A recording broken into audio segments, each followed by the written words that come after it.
Now at 5, the Wyandotte School District is asking voters to approve a $2 million bond. We'll tell you what it would fund. Plus, the Cherokee County Health Department holds a presentation on protecting yourself from tick bites. And former President Donald Trump spends the day in a Manhattan courtroom. I'm Astrid Martinez with the start of the civil fraud case against him and what he's saying about the case. The 4 states' most watched news starts now. the Wyandotte, Oklahoma School District is trying to improve campus security through a new bond. This is KOAM News at 5. I'm Dow Quick. KOAM's Amber Jenkins joins us in the studio with more.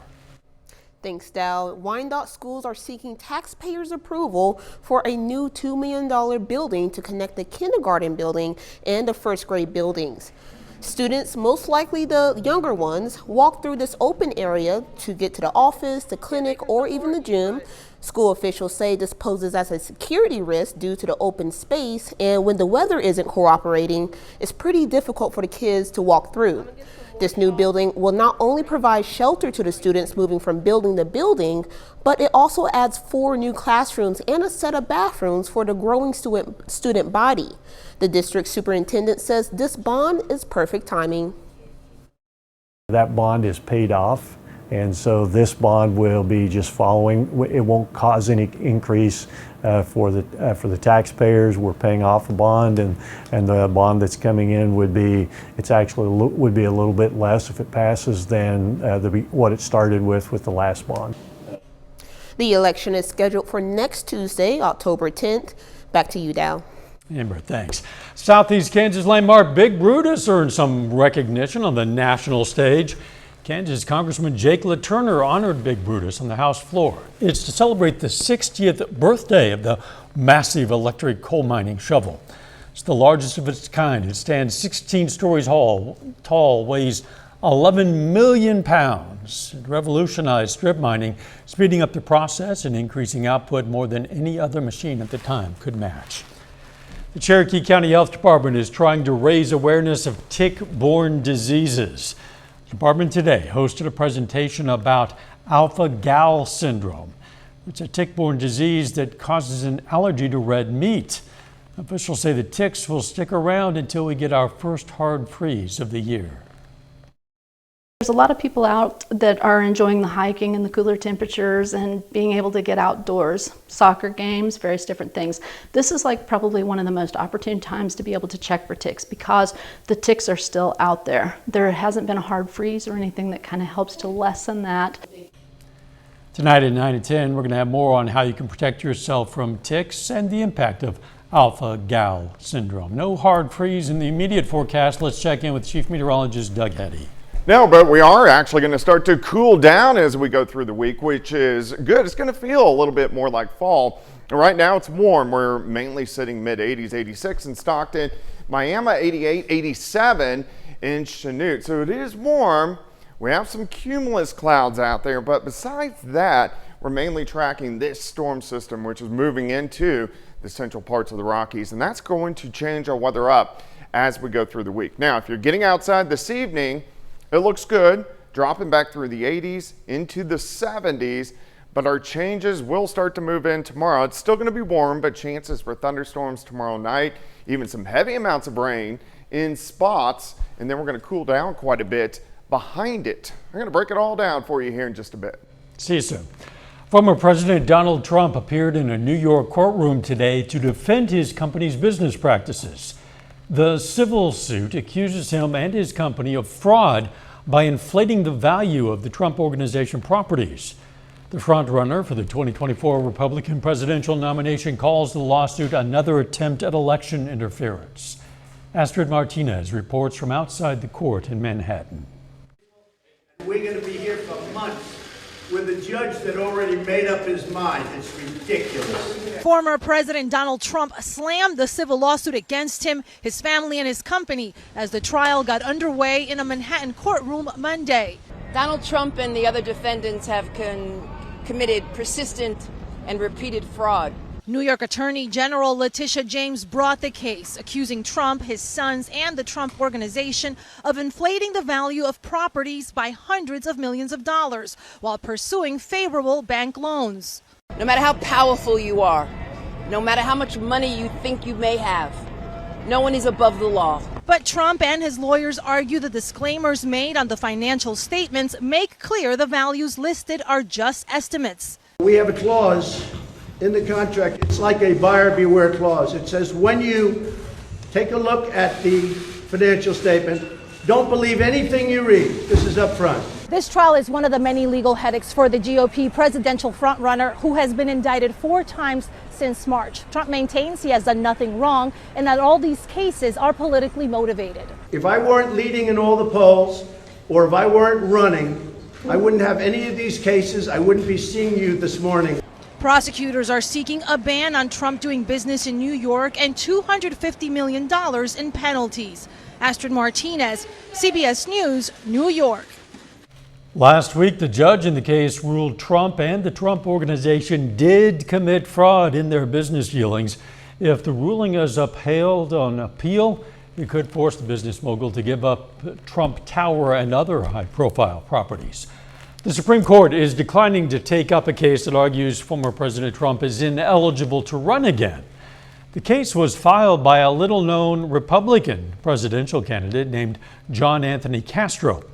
Castro points to the 14th Amendment, which he argues should disqualify Donald Trump from serving in office because of January 6th. It bans office holders from future elections if they aid or engage in an insurrection. The Supreme Court is shutting down that argument without comment or a recorded vote. A new surge of migrants is reaching the highest total this year. The Border Patrol has apprehended more than 200,000 migrants crossing the border from Mexico into the U.S. That's up from 181,000 the previous month, and according to Homeland Security officials. It also marks the largest number of border arrests this year. This new surge of migrants is straining federal resources, and the cities trying to house them. Those concerns are likely to be a topic during the annual U.S.-Mexico security talks this week. Still ahead, failure to take a simple safety precaution.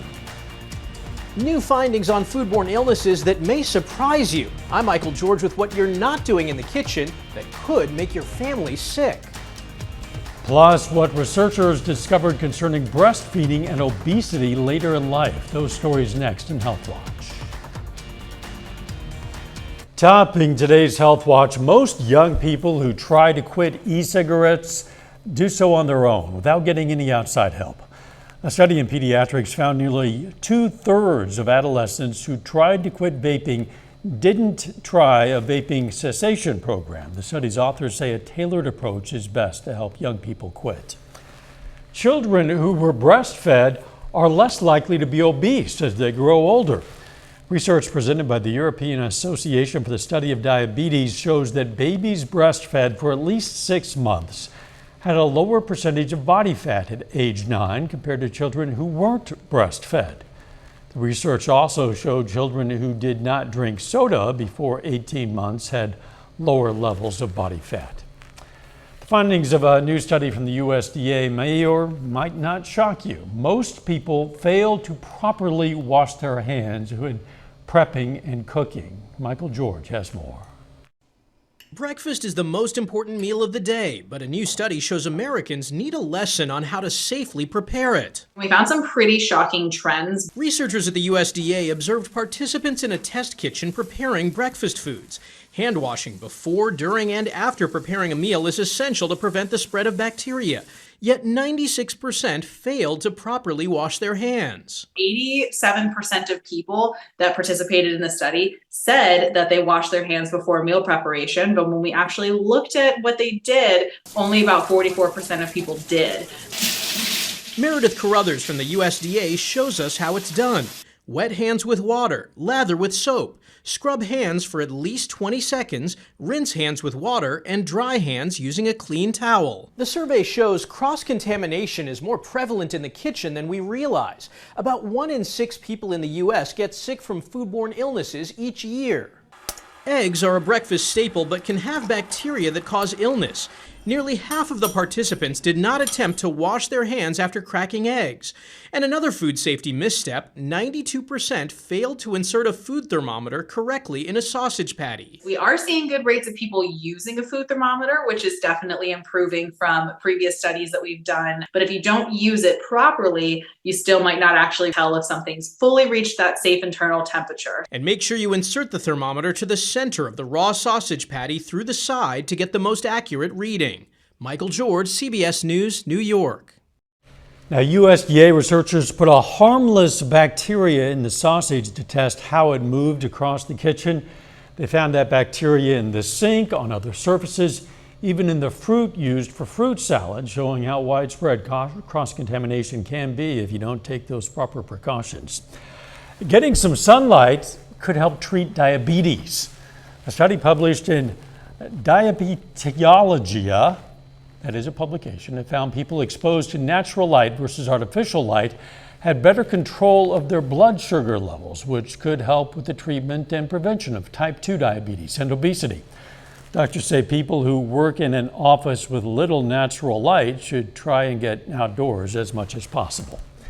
That is a look at today's health news. A little bit later, sun and surf. Floating solar panels could become a major power source for the planet. I'm Bradley Blackburn with why out here, water and electricity are a good mix. Plus, we have some thunderstorms in the forecast. We're going to look at that coming up.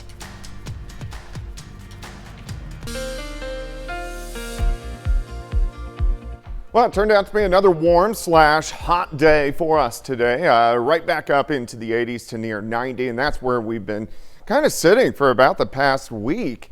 Very warm temperatures, but we are going to start to see some changes as we go through this week. Nice shot. This is Indigo Sky Casino and Resort. Of course, Indigo is just outside of Seneca, Missouri. We're at 86, Nevada 85 in Carthage. Jay is checking in at 87, 87 in Parsons. Neodesha also at 87.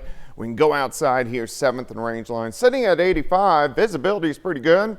Southerly winds at about 5 to 10. These are going to actually pick up a little bit later on tonight and then as we go into Tuesday. So it's going to be a little bit on the breezy side, not windy, but a little bit on the breezy side. All right, through the evening hours, if you are getting out, sliding back through the 80s, 70s, partly cloudy skies, eventually upper 60s later on tonight. And you can see those cumulus clouds kind of popping up across the region, nothing underneath the clouds.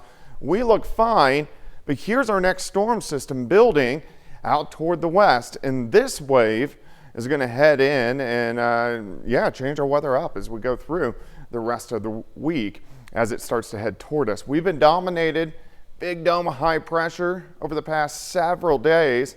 This system sneaks in the next couple days, rain chances, and then on the back side of this system, it pulls in this cooler Canadian air, and it's actually going to feel like fall across the region. Plus, this is the official beginning of the new pattern, which is going to be in place as we go through the next year, which is going to be great. But we're going to get some nice fall-like weather in here over the next couple days.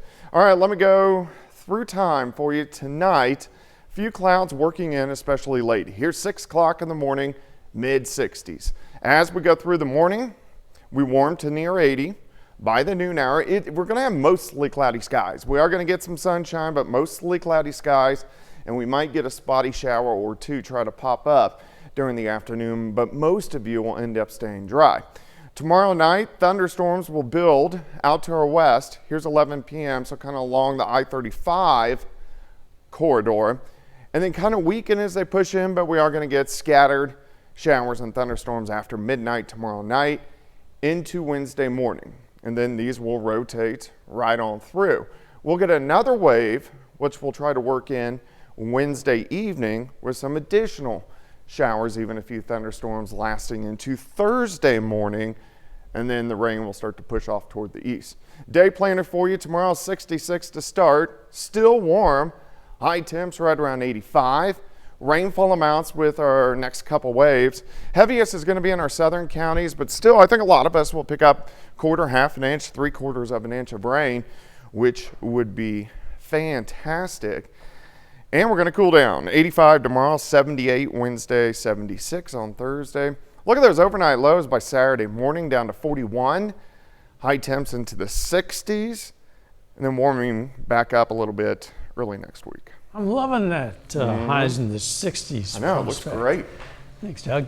Coming up, how Apple is planning to fix an issue customers say can make new iPhones too hot to handle.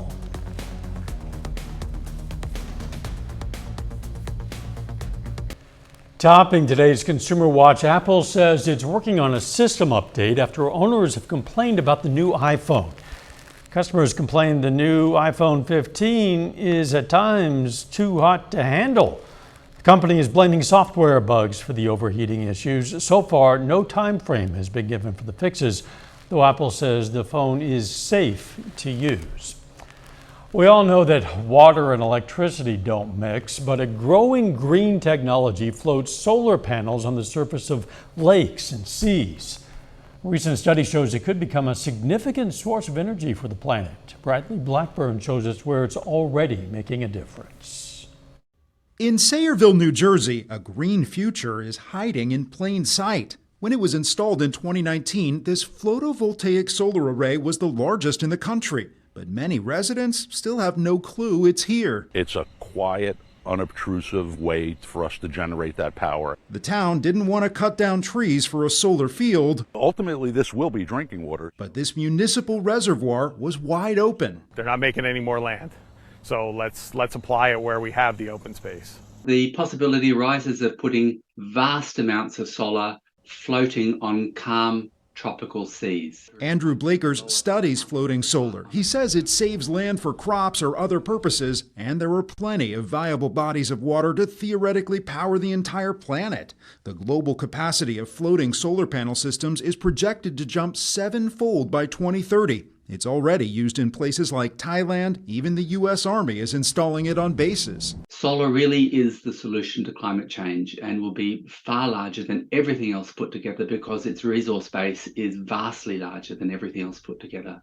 And another benefit, in hot, dry climates, the coverage from these solar panels can reduce water evaporation from reservoirs. In Sayreville, officials say they've found their floating system safe for the water and good for the environment. It also saves money by powering the water treatment plant, and they can sell extra energy to the grid. This gives us a lot of other benefits, but the one I'm most concerned with is keeping the burden off the taxpayer. An energy option floating to the top as the world searches for greener power. Bradley Blackburn, CBS News, Sayreville, New Jersey.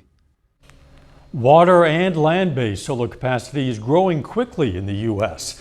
For the first time, solar makes up more than half of all the new power facilities planned this year. Diamonds might be forever, but their high prices aren't. The Zeminski Global Rough Diamond Index shows the stones are the cheapest they've been in a year. The slump follows an all-time high demand for natural diamonds during the pandemic. Analysts say people couldn't use discretionary money on dining and travel then, so they shopped instead. Now they're adjusting their spending away from luxury goods. But don't expect the lower prices at the jewelry counter. Retailers tend to keep those fairly steady even when the cost of rough diamonds drops. Final check of the forecast next.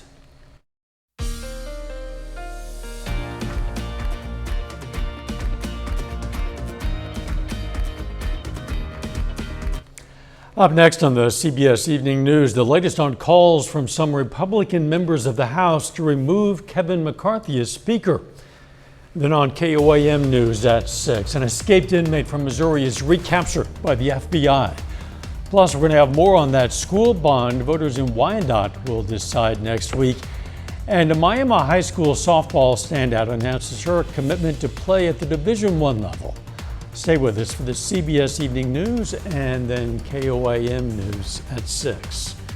We're expecting some big changes in the weather this week. Yeah, it's still going to be warm for us as we go into your Tuesday, but then rain chances really increase after midnight tomorrow night. Some thunderstorms Wednesday, and then turning fall-like the way it should be in October late this week. So you would expect fall-like in fall, wouldn't you? You would. Thanks for joining us. We'll see you right back here at 6. Let's make it a great evening.